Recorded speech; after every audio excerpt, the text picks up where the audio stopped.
Dear students, BVoc second sem dialysis 108 unit 1 കണ്ടിന്യൂഷനാണ് നമ്മൾ ഇന്ന് ഡിസ്കസ് ചെയ്യാൻ പോകുന്നത്.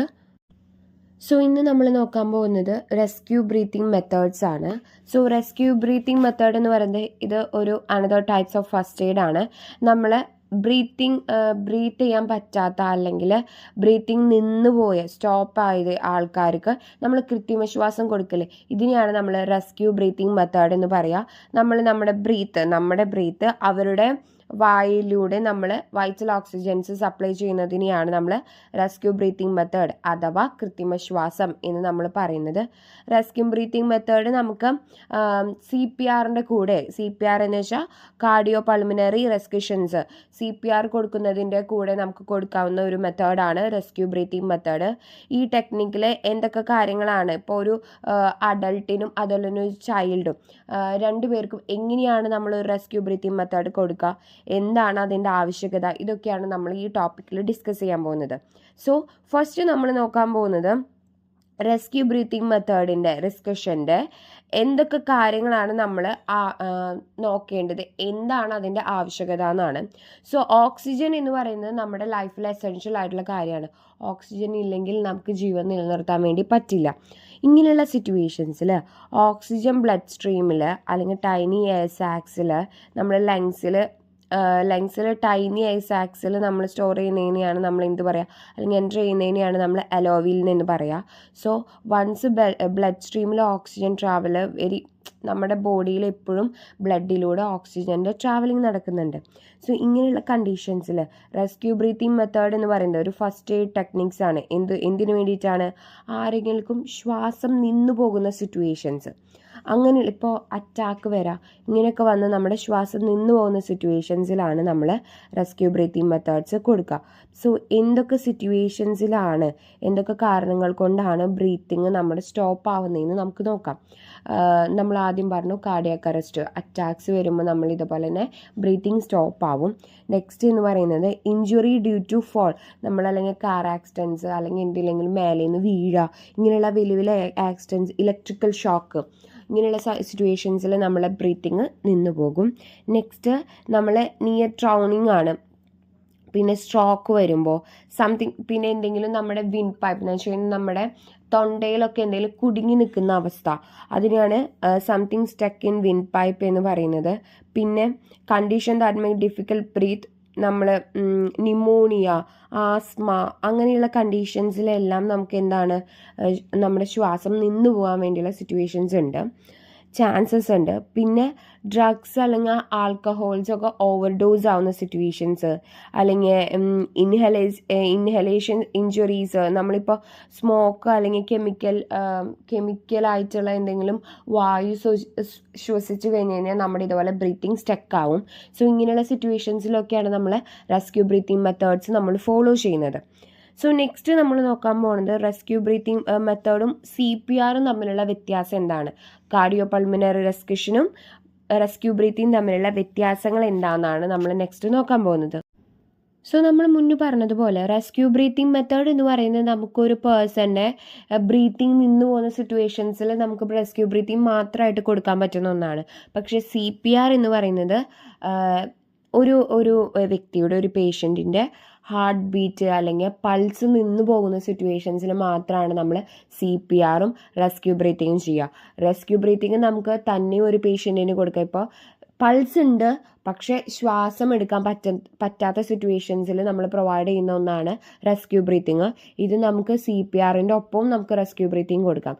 പക്ഷേ CPR എന്ന് പറയുന്നത് ഒരു പേഷ്യൻറ്റിൻ്റെ പൾസ് നിന്ന് പോവുക, ഹാർട്ട് ബീറ്റ് കംപ്ലീറ്റ്ലി സ്റ്റോപ്പ് ആവുന്ന സമയത്താണ് നമ്മൾ CPR പ്രൊവൈഡ് ചെയ്യുക. സോ ഇതാണ് മെയിൻ ആയിട്ടുള്ള ഡിഫറൻറ്റ് എന്ന് പറയുന്നത്, CPRും റെസ്ക്യൂ ബ്രീത്തിങ്ങും തമ്മിലുള്ള ഡിഫറൻസ്. സോ ഇനി നമ്മൾ നോക്കാൻ പോകുന്നത് how to do rescue breathing. Rescue breathing ചെയ്യുമ്പോൾ നമ്മൾ എന്തൊക്കെ കാര്യങ്ങളാണ് ശ്രദ്ധിക്കേണ്ടതെന്നാണ്. സ്റ്റെപ്പ് 1 എന്ന് പറയുന്നത് കോൾ 112. നമ്മൾ ആദ്യം വിളിക്കേണ്ടത് 112 എന്ന എമർജൻസി നമ്പറിലോട്ടാണ്. സോ നമ്മൾ ആ നമ്പറിലോട്ട് വിളിച്ചിട്ട് നമ്മൾ എന്താണ് ആ നമ്പറിലോട്ട് വിളിച്ചിട്ട് മാത്രമാണ് ഫസ്റ്റ് നമ്മൾ എന്ത് ചെയ്യേണ്ടത്, റെസ്ക്യൂ ബ്രീത്തിങ് ചെയ്യേണ്ടത്. നമ്മളിപ്പോൾ ഒരു ഗ്രൂപ്പായിട്ടാണ്, ഒന്നിൽ കൂടുതൽ ആൾക്കാരുകൾ ഉണ്ടെങ്കിൽ ആ ഒരു പേഷ്യൻറ്റിൻ്റെ കണ്ടീഷൻ നമ്മൾ കണ്ടുകൊണ്ടിരിക്കുകയാണെങ്കിൽ നമ്മൾ ആദ്യം ആരെങ്കിലും ഒരാൾ എന്ത് ചെയ്യണം, 112 കോൾ ചെയ്തതിന് ശേഷമാണ് നമ്മൾ നെക്സ്റ്റ് സ്റ്റെപ്പിലോട്ട് നമ്മൾ പോകാൻ വേണ്ടി പാടുള്ളൂ. പിന്നെ എന്ന് പറയുന്നത് സിറ്റുവേഷൻ, നമ്മൾ പൾസ് ഉണ്ടോ അല്ലെങ്കിൽ ബ്രീത്തിങ്ങിന് ഡിഫിക്കൽട്ടി ഉണ്ടോ, ഈ കാര്യങ്ങളെല്ലാം നമ്മൾ ശ്രദ്ധിച്ചതിന് ശേഷമാണ് നമ്മൾ റെസ്ക്യൂ ബ്രീത്തിങ് ആയാലും CPR ആണെങ്കിലും കൊടുക്കാൻ പാടുള്ളൂ. ഫസ്റ്റ് നമ്മൾ അങ്ങനെ നോക്കിയതിന് ശേഷം പൾസ് ഉണ്ട്, ബ്രീത്തിങ്ങിന് ഡിഫിക്കൽട്ടി ഉണ്ടെങ്കിൽ നമ്മൾ റെസ്ക്യൂ ബ്രീത്തിങ് മെത്തേഡാണ് നമ്മൾ ഫോളോ ചെയ്യുക. ഇങ്ങനെയുള്ള സിറ്റുവേഷൻസിൽ നമ്മൾ എങ്ങനെയാണ് ഒക്കേഷണൽ ഗാസ്പിംഗ് സൗണ്ട്സ്, അല്ലെങ്കിൽ നമ്മൾ ശ്വാസം എടുക്കാൻ വേണ്ടി പേഷ്യൻസ് വല്ല ബുദ്ധിമുട്ട് സൗണ്ടുകളോ അങ്ങനെ എന്തെങ്കിലും പ്രകടിപ്പിക്കുന്ന സിറ്റുവേഷൻസിലാണ് നമ്മൾ എന്താ ചെയ്യുക, റെസ്ക്യൂ ബ്രീത്തിങ് മെത്തേഡ് നമ്മൾ ഫോളോ ചെയ്യുക. പിന്നെ നമ്മൾ നോക്കേണ്ടത് റെസ്പിറേറ്ററി അറസ്റ്റ്, അല്ലെങ്കിൽ അറ്റാക്കൊക്കെ വരുന്ന ഒരു പേഷ്യൻ്റ് ആണെങ്കിൽ, അങ്ങനെ ഒരു സിറ്റുവേഷനിലാണ് പേഷ്യൻ്റ് നമ്മൾ കാണുന്നതെങ്കിൽ നമ്മൾ എന്താണ് ചെയ്യുന്നത്, റെസ്പിറേറ്ററി അറസ്റ്റ് എന്ന് പറയുന്നത് കാർഡിയാക് അറസ്റ്റിന് മുന്നുള്ളൊരു സ്റ്റേജാണ്. ശ്വാസം എടുക്കാനും ഒക്കെ ഒരു ബുദ്ധിമുട്ട് വരുന്ന ആ ഒരു സ്റ്റേജിനെയാണ് നമ്മൾ റെസ്പിറേറ്ററി അറസ്റ്റ് എന്ന് പറയുക. സോ കാർഡിയാക് അറസ്റ്റ് വരുന്നതിനേക്കാൾ നെക്സ്റ്റ് സ്റ്റെപ്പാണ് കാർഡിയാക് അറസ്റ്റ്. സോ ഈ ഒരു പോയിന്റിൽ നമ്മൾ പേഷ്യൻറ്റിൻ്റെ പൾസ് സ്റ്റോപ്പായോ, നമ്മൾ അങ്ങനെ സ്റ്റോപ്പായെങ്കിൽ നമ്മൾ ഇമ്മീഡിയറ്റ് ആയിട്ട് CPR ആണ് കണ്ടിന്യൂ ചെയ്യേണ്ടത്. സോ നമ്മൾ ഒരു കാര്യം ശ്രദ്ധിക്കുക, പേഷ്യൻറ്റിൻ്റെ പൾസ് സ്റ്റോപ്പായെങ്കിൽ, ഹാർട്ട് ബീറ്റ് നിന്ന് പോയെങ്കിൽ നമ്മൾ സ്റ്റാർട്ട് ചെയ്യേണ്ടതാണ് CPR. പൾസ് ഉണ്ട്, ബ്രീത്തിങ് ഡിഫിക്കൽട്ടി ആണ്, ഈ സിറ്റുവേഷൻസിൽ മാത്രമാണ് നമ്മൾ റെസ്ക്യൂ ബ്രീത്തിങ് മെത്തേഡ് അലോൺ ആയിട്ട് ചെയ്യുക. നമ്മൾ ബാക്കിയുള്ള കണ്ടീഷനിലെല്ലാം വിത്ത് CPR ആണ് നമ്മൾ റെസ്ക്യൂ ബ്രീത്തിങ് മെത്തേഡ് യൂസ് ചെയ്യുക. അപ്പോൾ ആദ്യത്തെ സ്റ്റെപ്പ് എന്ന് പറയുന്നത് കോൾ 112 നമ്മൾ വിളിക്കണം. നെക്സ്റ്റ് എന്ന് പറയുന്നത് സ്റ്റെപ്പ് 2 എന്ന് പറയുന്നത് ഓപ്പൺ ദ എയർവേസ് ആണ്. ഓപ്പൺ ദ എയർവേസ് എന്ന് പറഞ്ഞു കഴിഞ്ഞാൽ നമ്മൾ റെസ്ക്യൂ ബ്രീത്ത് കൊടുക്കുന്നതിന് മുന്നേ ആ പേഴ്സൻ്റെ എയർവേസ് ഓപ്പൺ ആണോ ക്ലിയർ ആണോ എന്ന് നമ്മൾ ചെക്ക് ചെയ്യണം.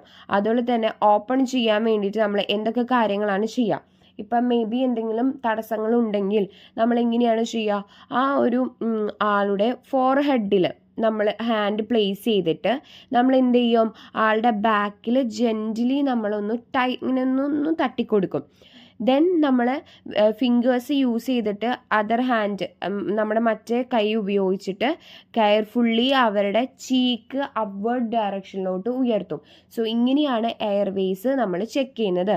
ആദ്യം നമ്മുടെ കൈ വെച്ചിട്ട് ആളുടെ ഫോർഹെഡിലൊന്ന് പ്രസ് ചെയ്ത് ബാക്കിൽ നമ്മളൊന്ന് തട്ടിക്കൊടുക്കും. അതിനുശേഷം നമ്മളുടെ ഫിംഗേഴ്സ്, മറ്റേ കൈയുടെ ഫിംഗേഴ്സ് യൂസ് ചെയ്തിട്ട് ഈ ചിന്നിൻ്റെ ഭാഗം നമ്മൾ എന്ത് ചെയ്യും, അപ്വേർഡ് ഡയറക്ഷനിലോട്ട്, നമ്മുടെ താടിയെല്ലിൻ്റെ ആ ഭാഗം നമ്മൾ അപ്വേർഡ് ഡയറക്ഷനിലോട്ട് ഉയർത്തും. സോ ഇങ്ങനെ ചെയ്യുമ്പോഴത്തേനും ക്ലോസ്ഡ് ആയിട്ടുള്ള എയർവേസ് എല്ലാം ഓപ്പൺ ആകും. സോ അതാണ് ഓപ്പൺ ദ എയർവേസ് എന്ന് പറയുന്നത് സ്റ്റെപ്പ് 2.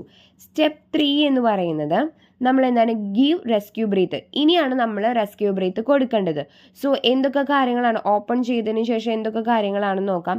ഫസ്റ്റ് നമ്മുടെ ഫിംഗേഴ്സ് നമ്മൾ എന്താണ് ചെയ്യേണ്ടത്, നോസ്ട്രിൽസിന് ഷട്ട് ചെയ്യുന്നത് വെച്ചാൽ നമ്മുടെ ആ ഒരു വ്യക്തിയുടെ മൂക്കിൻ്റെ ഭാഗം നമ്മൾ ഇങ്ങനെ പൊത്തിപ്പിടിക്കണം. മൂക്കിൻ്റെ ദ്വാരം, 2 ദ്വാരങ്ങൾ നമ്മൾ പൊത്തിപ്പിടിച്ചതിന് ശേഷം നമ്മൾ എന്ത് ചെയ്യണം, അതെന്തിനു വേണ്ടിയിട്ടാണെന്ന് വെച്ച് കഴിഞ്ഞാൽ നമ്മൾ വായിലൂടെ കൊടുക്കുന്ന ഓക്സിജൻ ആ ഒരു എയർ മൂക്കിലൂടെ പോകാതിരിക്കാൻ വേണ്ടിയിട്ടാണ് അങ്ങനെ നമ്മൾ ചെയ്യുന്നത്. സോ നമ്മൾ അങ്ങനെ ഷട്ട് ചെയ്തതിന് ശേഷം നമ്മൾ എയർ പ്രിവെൻറ്റേഷൻ അല്ലെങ്കിൽ എക്സലേഷൻസ് ഇല്ലാതിരിക്കാൻ വേണ്ടിയിട്ടാണ് നോസ് അങ്ങനെ ക്ലോസ് ചെയ്യുന്നത്. സോ അതിന് ശേഷം നമ്മുടെ ആ വ്യക്തിയുടെ മൗത്തിൻ്റെ ഭാഗം നമ്മൾ കവർ ചെയ്തിട്ട് വേണം, നമ്മുടെ വായ കൊണ്ട് അവരുടെ മൗത്ത് മൊത്തത്തിൽ കവർ ചെയ്തതിന് ശേഷം എയർ ഒന്നും പുറത്ത് പോവാതെ ആ ഒരു പൊസിഷനിൽ വേണം നമ്മൾ എന്ത് ചെയ്യാൻ വേണ്ടിയിട്ട്, റെസ്ക്യൂ ബ്രീത്തിങ്. ആദ്യം നമ്മൾ ജെൻ്റലായിട്ടാണ് ബ്രീത്ത് അവരുടെ മൗത്തിലോട്ട് നമ്മൾ എൻ്റർ ചെയ്യുന്നത്. സോ അതിനുശേഷം നമ്മൾ ഒരു 1 സെക്കൻഡോളം നമ്മൾ ബ്രീത്ത് ചെയ്യും. അതിനുശേഷം നമ്മൾ എന്താണ് ചെയ്യുക, എവറി 5 to 6 സെക്കൻഡ്സിൽ നമ്മൾ റെസ്ക്യൂ ബ്രീത്തിങ് നമ്മൾ കൊടുത്തുകൊണ്ടിരിക്കുക. After 10 to 12 breath per minute, ഒരു മിനിറ്റിൽ 10 മുതൽ 12 ബ്രീത്ത് വരെ കൊടുത്തതിന് ശേഷമാണ് നമ്മൾ എന്ത് ചെയ്യേണ്ടത്, ആ പേഴ്സൻ്റെ ആ ഒരു വ്യക്തിയുടെ ചെസ്റ്റ് നമ്മൾ ഓക്കെ ആയോ, ബ്രീത്ത് എടുക്കുമ്പോഴത്തേനും ഓഫ് കോഴ്സ് നമുക്കറിയാം നമ്മുടെ ചെസ്റ്റ് ഇങ്ങനെ റൈസ് ചെയ്യും. സോ അങ്ങനെ റൈസ് ചെയ്യുന്നുണ്ടോ എന്ന് നോക്കുക. സോ അത് അങ്ങനെയാണ് ഫസ്റ്റ് റെസ്ക്യൂ ബ്രീത്ത് നമ്മൾ കൊടുക്കുന്നത്. ഇനി നമ്മൾ പിന്നെ നമ്മൾ റിപ്പീറ്റ് എന്നിട്ട് നമ്മളിങ്ങനെ 1 മിനിറ്റിൽ 10 to 12 വട്ടം ബ്രീത്ത് കൊടുത്തിട്ടും ചെസ്റ്റ് റൈസ് ചെയ്യുന്നില്ലെങ്കിൽ നമ്മൾ വീണ്ടും സ്റ്റെപ്പ് 2 കണ്ടിന്യൂ. ചിലപ്പോൾ മേ ബി എയർവേസ് ഓപ്പൺ ആവാത്തത് കൊണ്ടായിരിക്കാം അങ്ങനെ കിട്ടാത്തത്. അപ്പോൾ നമ്മൾ സ്റ്റെപ്പ് 2 നമ്മൾ വീണ്ടും കണ്ടിന്യൂസ് ചെയ്യുക. അതിനുശേഷം നമ്മൾ വീണ്ടും അഡീഷണൽ ആയിട്ടുള്ള റെസ്ക്യൂ ബ്രീത്തുകൾ കൊടുക്കാം. സോ കണ്ടിന്യൂസ് ആയിട്ട് നമ്മൾ റെസ്ക്യൂ ബ്രീത്ത് നമ്മൾ കൊടുത്തതിന് ശേഷമാണ് നമ്മളൊരു എമർജൻസി മെഡിക്കൽ സർവീസസ് വരുന്നത്, അല്ലെങ്കിൽ ആ പേഴ്സണ് ബ്രീത്ത് നോർമൽ ആ ഒരു സ്റ്റേജിലോട്ട് ആവുന്നത് എന്ന് നോക്കണം. അല്ലെങ്കിൽ നമ്മൾ ഈ റെസ്ക്യൂ ബ്രീത്തിങ് ചെയ്യുന്നതോടൊപ്പം തന്നെ നമ്മൾ ഹോസ്പിറ്റലിൽ എത്തിക്കാനുള്ള എന്തെങ്കിലും ഫെസിലിറ്റീസ് നമ്മൾ കൊടുക്കണം. ഇത്രയും കാര്യങ്ങളാണ്, ഒരു 3 സ്റ്റെപ്പുകളാണ് നമ്മൾ ഒരു റെസ്ക്യൂ ബ്രീത്തിങ് കൊടുക്കുമ്പോഴത്തേനും ഫസ്റ്റ് എയ്ഡ് കൊടുക്കുമ്പോൾ നോക്കേണ്ടത്. ആദ്യം നമ്മൾ 112 കോൾ ചെയ്യണം.